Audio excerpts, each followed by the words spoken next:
झालेली आहे आणि आम्हाला आता बाहेर जायचे.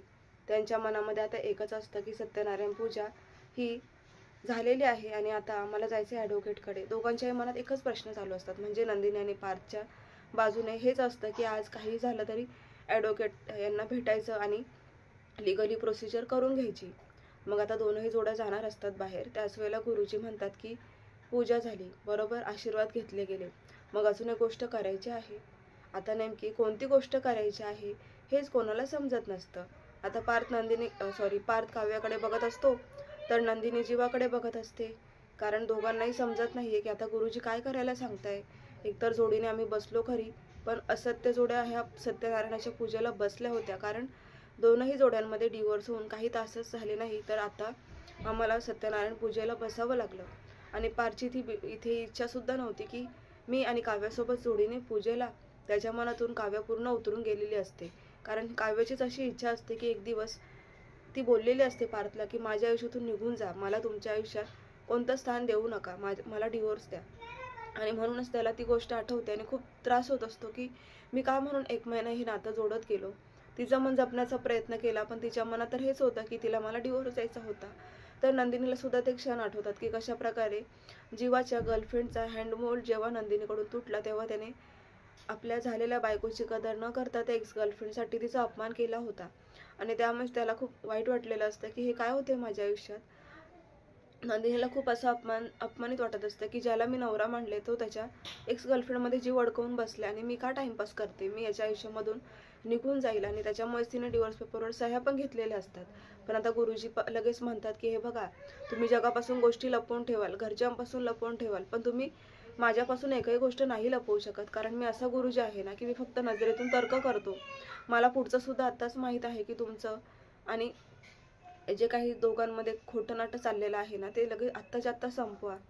तेव्हा तर नंदिनी गुरुजींकडेच पाहू लागते, कारण एक दिवस गुरुजीच तिला म्हणाले होते की हे बघ नंदिनी, आता तुझ्या मनात जो विचार चालू आहे ना, तेच तुझ्यासाठी योग्य आहे. आणि नंदिनीच्या मनात तेव्हा असा विचार चालू असतो की मी जीवापासून वेगळं होऊन जायला पाहिजे, कारण चुकून आता जीवाने जे लेटर काव्याला लिहिलेलं असतं तेच नंदिनीने वाचलेलं असतं आणि तिचा तेव्हाच खूप मोठा गैरसमज झालेला असतो की तिला असं वाटतं की हे लेटर माझ्यासाठी जीवाने लिहिले आणि त्याच्यामध्ये असं लिहिलेलं होतं की तू माझ्यापासून दूर निघून जा, तुझ्या आणि माझ्या नात्यामध्ये आता काहीच अर्थ उरलेला नाहीये. त्यामुळेच आता नंदिनीने इतका म्हणजे टोकाचा निर्णय घेतलेला असतो. तर मग गुरुजी म्हणतात की कुठे बाहेर चाललात तुम्ही दोघंही, मी काय सांगते तुम्हाला ऐका. लग्नाच्या दिवशी तुमचं जे मंगळसूत्र होतं ते उलटं होतं, बरोबर. मग आता पूजा झाली, तुमच्या नवीन आयुष्याला सुरुवात होणार आहे, तुमचा नवीन प्रवास सुरू होणार आहे, बरोबर ना. मग आता हे मंगळसूत्र जेव्हा सत्यनारायण पूजा होते आणि आपण संकल्प करतो नवीन आयुष्यासाठी काहीतरी स्वप्न रंगवायला घेतो ना, तेव्हाच काय होतं की हे मंगळसूत्र सुलट करायचं असतं. तर म्हणून मी तुम्हाला सांगतोय की आता तुम्ही एकच करायचं, हे मंगळसूत्र सरळ करायचं. मग आता नंदिनी आणि काव्या जीवा आणि पार्थकडे पाहू लागतात. त्यांना आता मोठं टेन्शनच येतं, कारण हे मंगळसूत्र आता उलट आहे, तर ते सुलट करायची वेळ आली आहे आणि आमच्या नात्याला थोडाही अर्थ उरलेला नाहीये. हे गुरुजी काय सांगतायत, ज्या नात्याला अर्थच उरलेला नाहीये तर ह्या रीतीभाती तरी कशासाठी. काही त्या नंदिनी आणि पार्थला समजतच नसतं. तर प्रेक्षकांनो, आता नंदिनी आणि काव्य दोघी आता त्यांच्या मंगळसूत्राला हात लावतात. मग गुरुजी म्हणतात की 1 मिनिट, तुम्ही काय करताय, हे मंगळसूत्र तुम्हाला लग्नाच्या दिवशी कोणी घातलं होतं. मग आता नंदिनी जीवाकडे आणि पार्थ हा काव्याकडे पाहू लागतो. मग गुरुजी म्हणतात की तुमच्या नवऱ्यांनी, बरोबर ना. मग आता हे मंगळसूत्र तुम्ही नाही काढायचं, हे मंगळसूत्र तुमचे नवरे हात लावून काढतील आणि परत सरळ करून घालतील. मग आता सगळेजण असे एकटक पाहत असतात. इकडे मात्र रम्या आणि वसू दोघी खूपच मजा घेत असतात पार्थ आणि काव्याची, कारण फक्त त्या दोघींना आता घरात माहिती आहे की जीवा हा काव्यापासून दूर चाललेला आहे.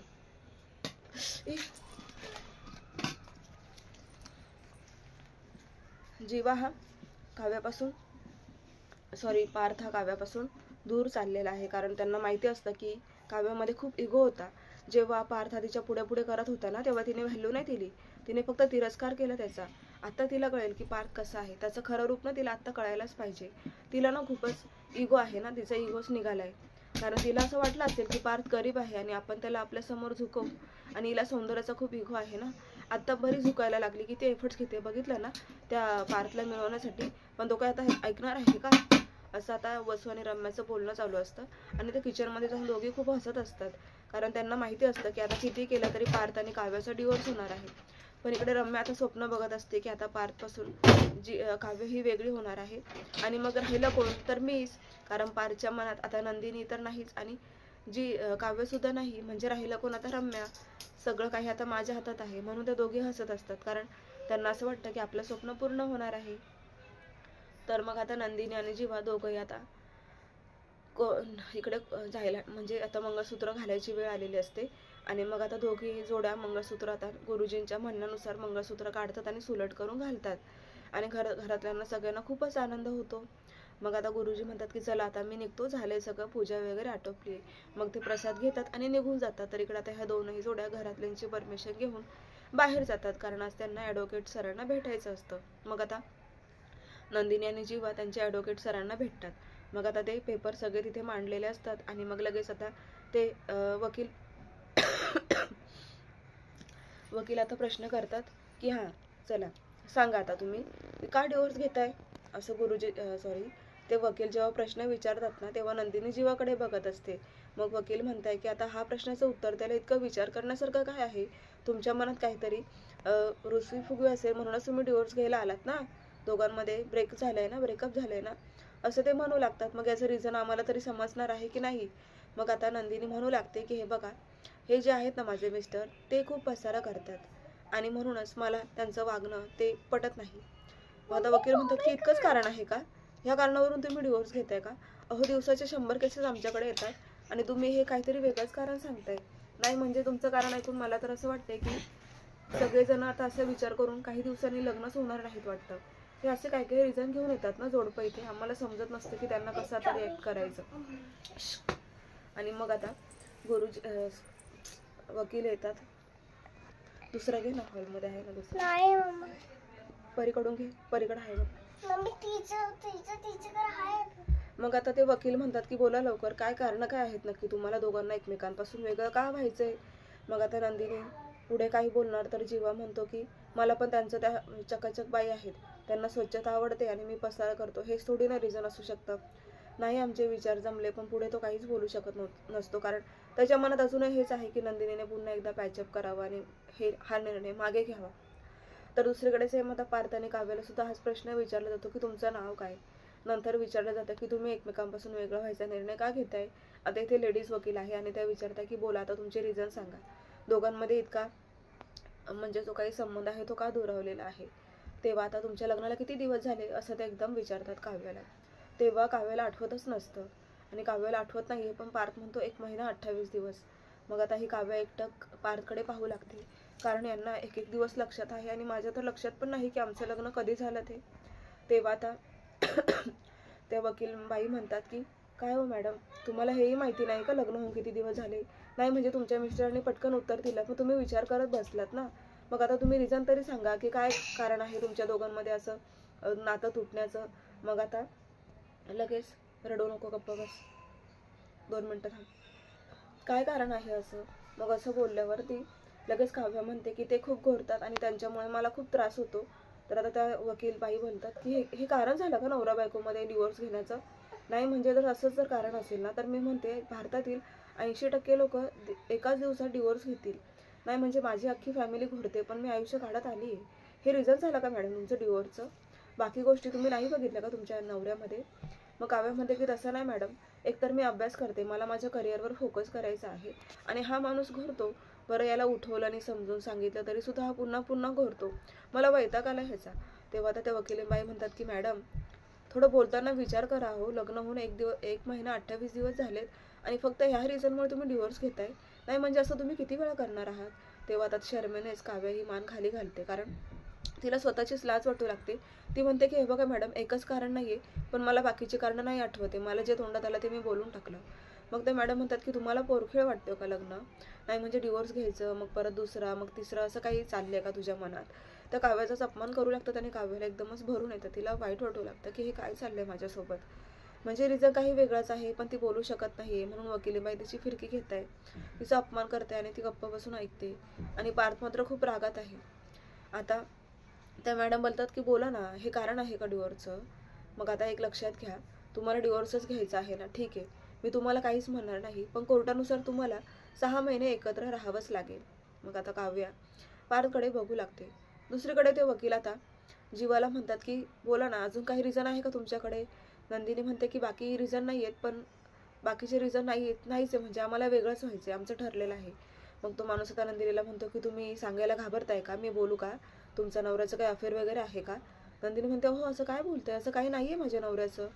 मग आता दुसरं एक कारण बोलू का? तुमचा नवरा तुम्हाला मारझोड करतो का? घरातल्यांची बाजू घेऊन तुमच्यावर अन्याय करतो का? नंदिनी म्हणते अहो, तुम्ही असं काय बोलताय वकील साहेब, मी असं काही बोलली आहे का?